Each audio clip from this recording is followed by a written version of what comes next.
શું બનાવો સારું? ટાબો. આરુષ, તમે કેટલા ઢાબા બનાવો છો? એક તો બનાવજો. બીજો બનાવવાનો. બીજો બનાવો છો? ઢાબા બને તમે શું કરો?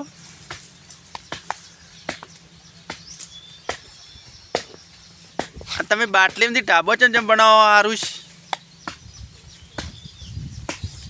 બોલો જ ખરી. એ આર્યન આદિત આવી છો? આદિત આવી છે હવે બાટલીમાં ઢાબો બનાવવા માટે.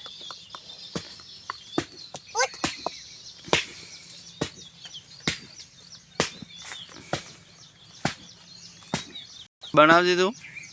બાટલીમાં ઢાબો ચો બનાવે નાનો છોકરો દેખો. ભાઈઓ મિત્રો, આ વિડીયોને શેર કરજો, સપોર્ટ કરજો. જય માતાજી.